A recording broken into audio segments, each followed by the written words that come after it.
Bye mga kabets, yung isa naman natin doon ng kaibigan, yung ayan, yung naka blue eye. Siya yung taga tingin. Ayan mga bay, naka-vibrate na uli.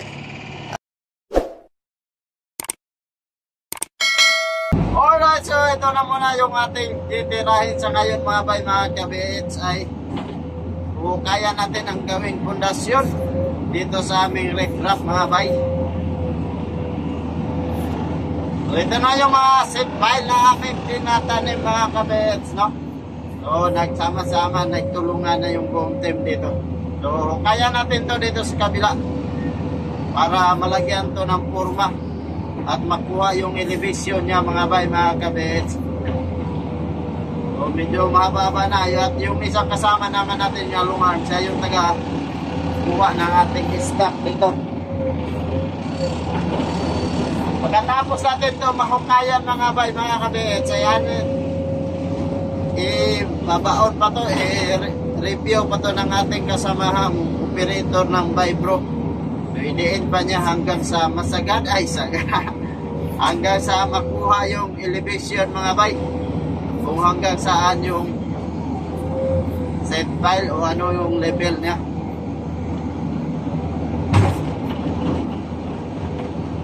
Medyo matigas-tigas din. Yung kita nyo na hindi pa pantay. Pero yung sa unahan, mga bay, mga kabet, yung sa dulo, kita nyo naman sa dulo ay pantay na yan.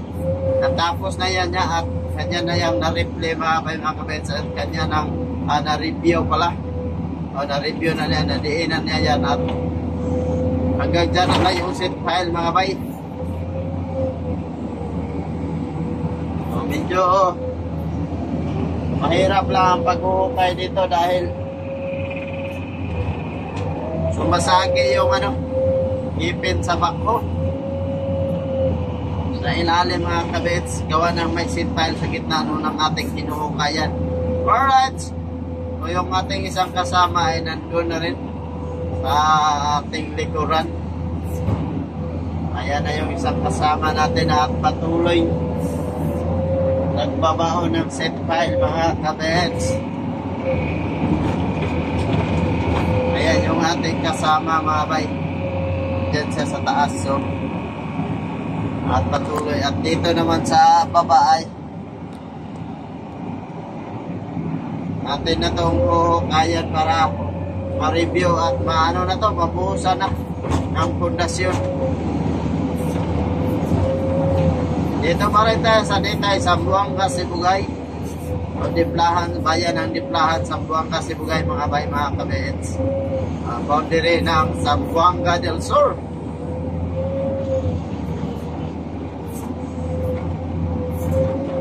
Yung mahirap at patagilid kasi. At dito na tayo iikot mga kabets. Dahil ayan, kita nyo yung sa ating harapan ay hindi tayo pwede dyan iikot, baka masagi na yung puwitan ng ating bakbo dyan mga kabets, no? Dahil mataas pa yan sa harapan at hindi pa na-review.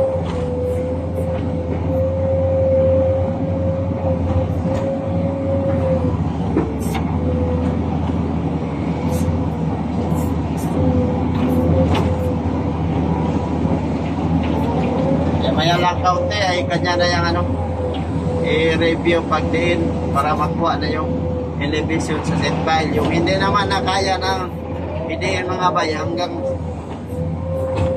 sagad, so ang gagawin dyan ay putulin na lang.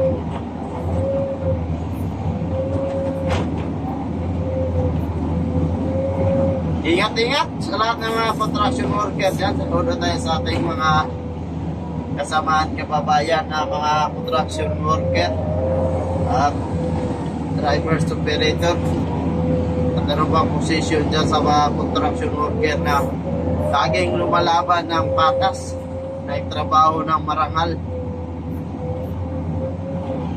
at hindi nang lalamang ng kapwa. Ingat-ingat lang tayo palagi sa anumang ating ginagawa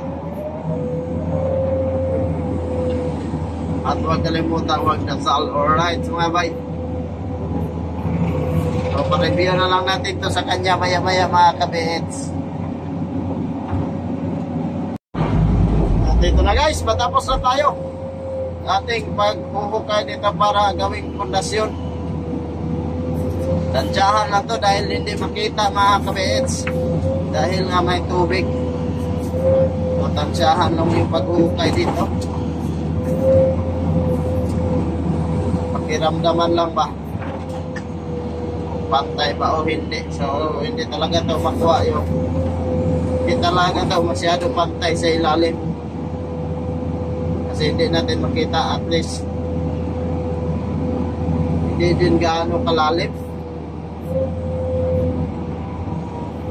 Alright, so patapos na tayo dito sa ating ginagawa at ipa-review na natin to sa ating kasamahang vibro operator para sa ano na pag final.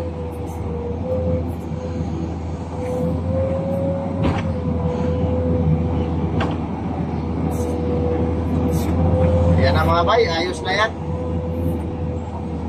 Review na lang natin sa kanya. Idiinan niya yan maya maya.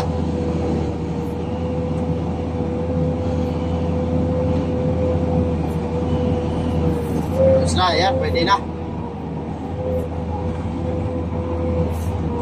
At talagang naka sagi-sagi na yung puwita ng ating bako dahil dito sa mga seat pile na yan mga kabits. Yan sa ating harapan. So, nandun na yung ating mga kasama. Nagbabay bro. So update lang tayo mamaya pag ano, pag diin na rin yun sa seat pile mga kabits. Alright, ito na mga bay ay ganyan kalalaki na yung mga set file na aming. Ayan, shout out lang sa ating kaibigan at napakasipag nating kaibigan na labor natin dito. Alright, so sila yung mag-alalay dyan sa set file mga kabits, no? So baliswing niya yan dito mga bay. Atras lang tayo kaunti mga kabits, baka madali tayo.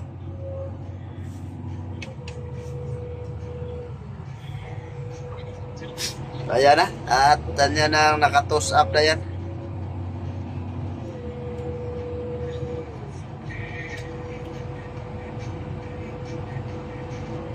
Ayan o, naka full arm na yan mga bay mga kabets. Tingnan nyo na naka full arm na yung ating kaibigan dyan para mag-set na ng set file. At minsan bumibitaw yan mga kabets. Yan o, minsan bumibitaw yan. So yun, at alalayan na yan ng ating kaibigang isa para sa pag-guide ng at na-shoot yung sa lock mga bay mga kabets. Yung isa naman natin doon ng kaibigan, yung ayan, yung naka blow eye, siya yung taga tingin kung guide, siya yung nagtingin ng guide kung matuwid na ba o hindi. So yun, na ayos na, nakapasok na yung lock at bibitawan yan. So yun, binibitawan para pumasok yung hanggang sa masagad sa buhangin. Bago na naman niya yan kagatin at ibaon. So alright, so ganyan lang yung mga diskarte natin dito mga kabits. So ating kaibigan pa kaway-kaway pa. So idiinan na yan dahan-dahan mga bay mga kabits. Ayan, kinakagat na naman doon. Kailangan dyan na ipakagat para yung impact sa pag-vibrate ay dahan-dahan siyang bumaon at malakas. So yun.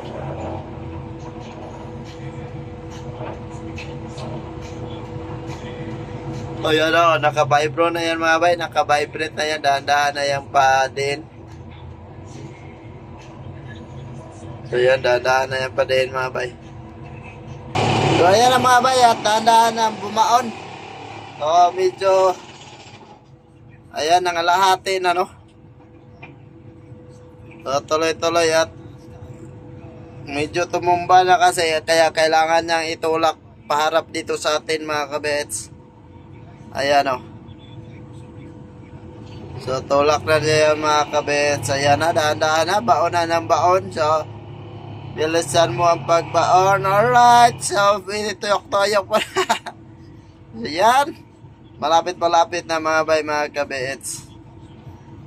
Kaso lang, ano na talaga yung disalign na yung pagtayo ng set file. Medyo patumba na kasi. Kaya kailangan niya ng itulak parap dito sa atin, mga bay.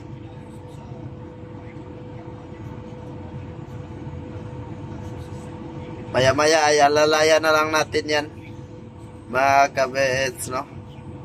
So, yun. Ayan, mga bay, naka-vibrate na uli. At dahan-dahan ang bumaon. Ayan na. Malapit na talaga. Ayan, so yun, konti, maikli na lang. At may baon, maisagad na. Nako, sagad mo pa, kulang pa konti.